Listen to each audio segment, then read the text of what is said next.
Hello children, today we are going to start our poem. When I Set Out for Lonnais, written by Thomas Hardy. Class 8th। अच्छी poem है बेटा, आपको एक religious message दे रही है। देख बेटा, स्टार्ट करते हैं अपनी पोएम को। When I set out for Lyonnesse, I किसके लिए रेफर हुआ है? पोइट के लिए रेफर हुआ है। देखिए, as a young apprentice architect, British poet and novelist, Thomas Hardy once visited a parish to supervise the restoration of a church।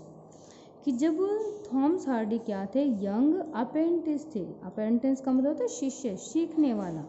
Architects क्या थे? एक वास्तुकार थे, शिल्पकार थे। ब्रिटिश पोएट थे, नॉवलिस्ट उपन्यासकार थे। तो थॉमस हार्डी एक बार कहाँ पर गए? पैरिश का मतलब होता है चर्च में गए। क्या करने के लिए? सुपरवाइज करने के लिए। किस चीज़ को सुपरवाइज करने के लिए गए हुए थे? The restoration of a church. Restoration का मतलब होता है रूल रेगुलेशंस, जो नियम कायदे लागू होते हैं चर्च के अंदर, उनको सुपरवाइज, उनका निरीक्षण करने के लिए गए थे। On his return from the Paris, और जब वो उस पैरिस से यानी कि उस धार्मिक जगह से वापस आए, people notice two things about him. तो लोगों ने उनके बारे में दो चीज़ों को नोटिस किया। पहली चीज़ क्या थी? A new glow in his eyes, कि उसकी आंखों में बिल्कुल एक नई चमक थी। एंड अ क्रम्बल्ड का मतलब होता है टूटा मुड़ा सा, टेढ़ा मेढ़ा सा एक piece of paper sticking out on his coat pocket. उनकी जो कोट थी, कोट की पॉकेट के ऊपर एक टूटा फूटा सा या मुड़ा तोड़ा सा एक जो पेज है वो चिपका हुआ था।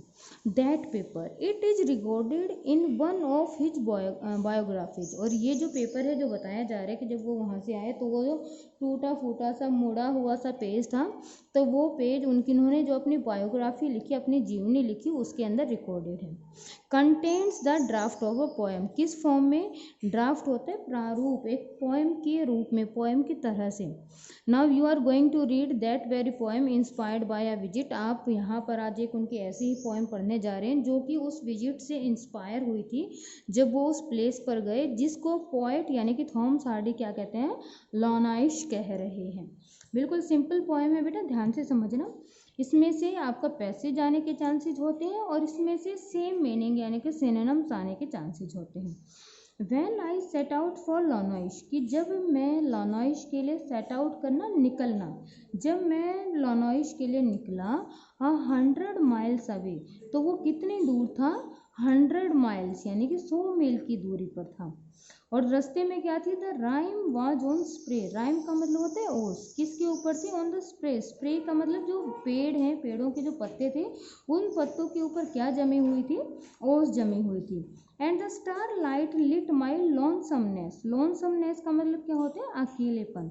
और मैं वहाँ पर बिल्कुल अकेला उस रास्ते की तरफ बढ़ रहा था, और उस मेरे अकेलेपन को किसने मुझे लिट करना, यहाँ पर एक तरीके से सहयोग करना, वैसे लिट का मतलब होता है प्रज्वलित करना, मुझे किसने लिट किया? जो स्टार लाइट है, तारों की जो रोशनी है, वो मेरे साथ थी वहाँ पर मेरी जर्नी में।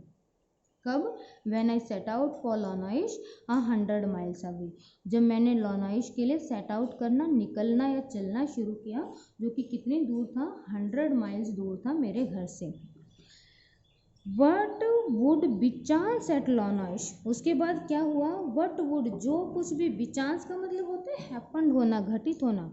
लॉनाइश में जो कुछ भी हुआ, वाइल आई शुड सोजोन देर। सोजोन का मतलब होता है स्टे करना, रहना, कि जब मैं लॉनाइश में ठहरा तो उस वक्त मेरे साथ जो हुआ, नो प्रोपेट का मतलब होता है कोई भी संत, ड्रस्ट डिक्लेयर, कोई भी संत महात्मा, ड्रस्ट यानी कि विश्वास के साथ उसको डिक्लेयर नहीं कर सकते हैं, उसकी क्या नहीं कर सकते हैं? घोषणा नहीं कर सकते क्या मेरे साथ हुआ।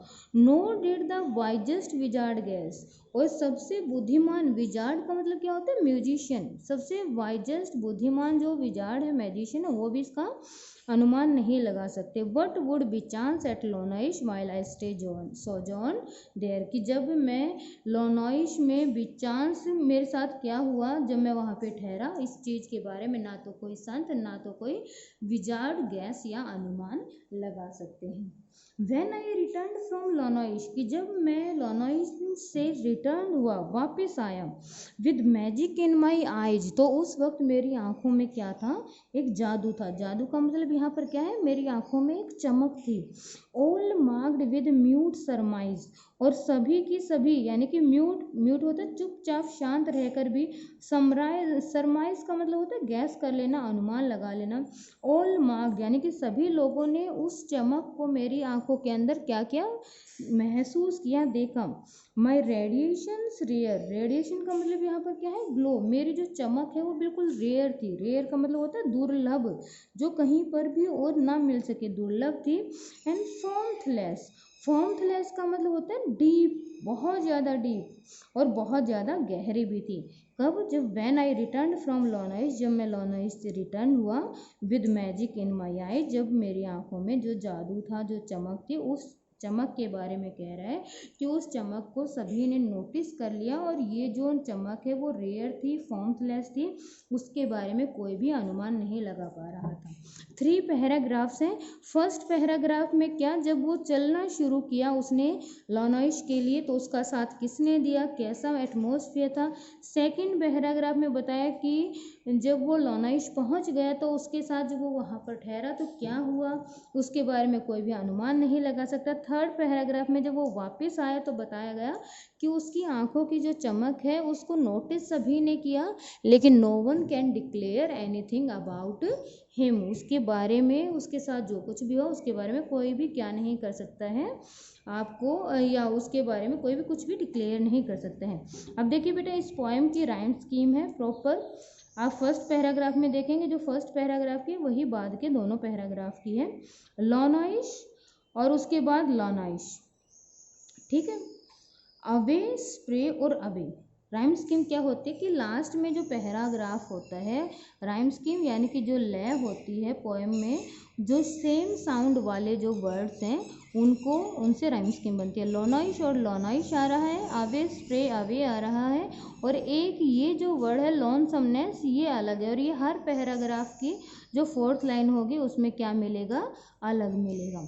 तो इसकी जो राइम स्कीम है वो क्या बनेगी, A B C A B, यानी कि A B B, A B B C A B, ये इसकी राइम स्कीम बन जाएगी। इसके अलावा ये जो पोएम है, it is full of the poetics device too, poetics device से भरी हुई है। रिपीटिशन है फर्स्ट ऑफ ऑल, हर पैराग्राफ की जो फर्स्ट लाइन है उनको लास्ट उसी पैराग्राफ में क्या किया गया है, रिपीट किया गया है। अगर आप इस चीज़ को ध्यान से देखें तो it has been repeated in the each paragraph में उसको रिपीट किया गया है। नेक्स्ट क्या है, आप यहाँ पर देख सकते हैं, शुड और शोजॉन, डस्ट और डिक्लेयर, वाइजेस्ट एंड विजार्ड। तो यहाँ पर क्या है, रिपीटिशन ऑफ किसका है, कॉन्सोनेंट, कॉन्सोनेंट साउंड, यानी कि अगर व्यंजन की बार बार आवृत्ति होती है, व्यंजन की बार बार आवृत्ति होती है, तो वहाँ पर एक अलंकार होता है, और वो कौन सा अलंकार होता है, अनुप्रास अलंकार, और इसको इंग्लिश में क्या कहते हैं, अलिट्रेशन कहते हैं। तो यहाँ पर अलिट्रेशन का भी बहुत अच्छे से यूज किया गया है।